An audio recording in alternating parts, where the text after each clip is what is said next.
बड़ी खबर आपको हम बताएं, इजराइल और हमास में युद्ध विराम पर सहमति बन गई है। बड़ी खबर, बंधकों की रिहाई पर भी सहमति बन चुकी है और थोड़ी ही देर में कहा जा रहा है कि आधिकारिक ऐलान भी हो जाएगा।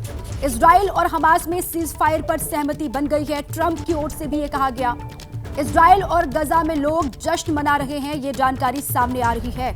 मेरे साथी विशाल पांडे फोन लाइन पर जुड़ चुके हैं मेरे साथ। विशाल, सहमति बन गई है, किन शर्तों पर सहमति बनी है हमास और इजराइल के बीच में, जरा बताएं ताजा अपडेट।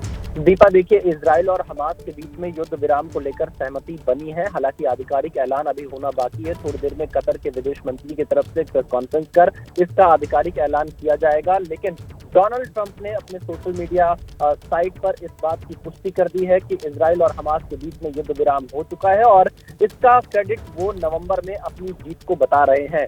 फिलहाल अगर हम देखें तो कई राउंड की बातचीत इजराइल और हमास के बीच में हुई है। कतर, अमेरिका और इजिप्ट ने इसमें मध्यस्थता की है और ऐसा माना जा रहा है कि इस युद्ध विराम के बीच में गारंटर के तौर पर अमेरिका, इजिप्ट और कतर मौजूद रहेंगे। फिलहाल जो प्रारंभिक जानकारी सामने आ रही है इस डील को लेकर, जिसे गाजा डील के नाम से भी जाना जा रहा है, कि इसमें जो बंधक हैं हमास के कब्जे में, उनको वो रिहा करेगा, जिसमें पहले चरण में लगभग 34 बंधकों की रिहाई होगी और पहला चरण 42 दिन का होगा। और एक एक करके यहाँ पर पहले दिन में 3 बंधकों की रिहाई होगी, उसके बाद 4 बंधकों की रिहाई होगी। इस तरह का एक फार्मूला बनाया गया है। वहीं इजराइल गाजा से अपने सैनिकों को चरणबद्ध तरीके से बुलाएगा। पहले जो रेसिडेंशियल एरिया में इजरायली सैनिक मौजूद हैं वहां से उनकी वापसी होगी और उसके बाद जब सेकेंड फेज लागू होगा युद्ध विराम का, तो पूरी तरह से इजरायली सैनिक गाजा पट्टी से वापस आएंगे। इसको लेकर फॉर्मूला बनता हुआ दिखाई दे रहा है। लेकिन अभी लगभग 98 की संख्या में इजरायली और कुछ और विदेशी नागरिक हमास के कब्जे में हैं। 7 अक्टूबर 2023 को हमास ने इजराइल के कई किबुत्स पर हमला किया था, जिसमें बड़ी संख्या में लोगों की मौत हुई थी और बड़ी संख्या में जो लोग थे इजराइल के और विदेशी नागरिक रिम म्यूजिक फेस्टिवल में, उनको हमास के लोग कब्जा करके लेकर चले गए थे, जो आज तक बंधक है। लगभग 467 दिन बीत चुके हैं 7 अक्टूबर 2023 से, जब से इस युद्ध की शुरुआत हुई, और 467 दिन के बाद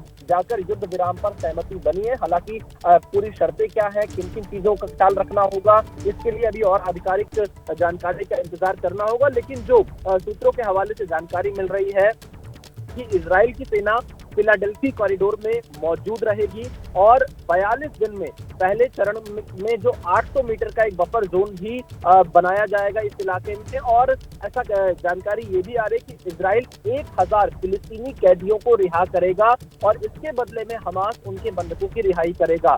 और जिन 1000 फिलिस्तीनी कैदियों की रिहाई यहाँ पर इजराइल की तरफ से की जाएगी, उसमें लगभग 195 ऐसे फिलिस्तीनी कैदी हैं जो इजराइल की जेलों में पिछले 15 से 20 सालों से बंद है। उनकी रिहाई भी यहाँ सुनिश्चित की जाएगी और हमास की तरफ से सबसे पहले महिलाओं को और 19 साल से कम उम्र के बच्चों को रिहा किया जाएगा। हालांकि जो लोग अभी भी वो बंधक हैं, उनमें से कितने लोग पहले पहुंचेंगे ये देखना होगा। लेकिन डे 1 पर 3 बंधक को हमास रिहा करेगा और 1 हफ्ते बाद 4 और बंधक को रिहा करेगा। 14 दिन पर 3 और बंधक को रिहा करेगा। इस तरह से 42 दिनों में कुल 34 बंधकों की रिहाई यहाँ पर हमास। और जैसे ही विशाल आधिकारिक ऐलान होगा सीज फायर का, वैसे ही शर्तें लागू हो जाएंगी, वैसे ही एक्शन दिखाई देगा वो गजा में भी और इजराइल की तरफ से भी।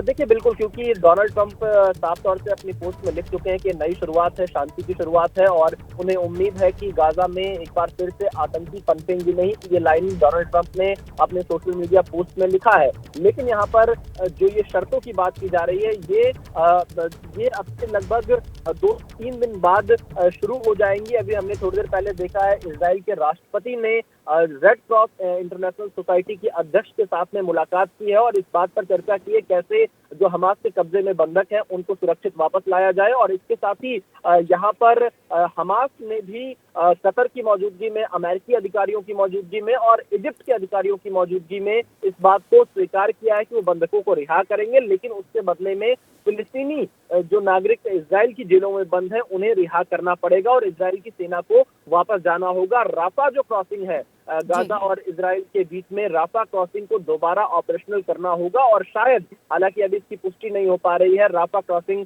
की देखरेख की जिम्मेदारी, उसकी सुरक्षा की जिम्मेदारी इजिप्ट को भी देने की बात हो रही है। बिल्कुल ठीक है विशाल।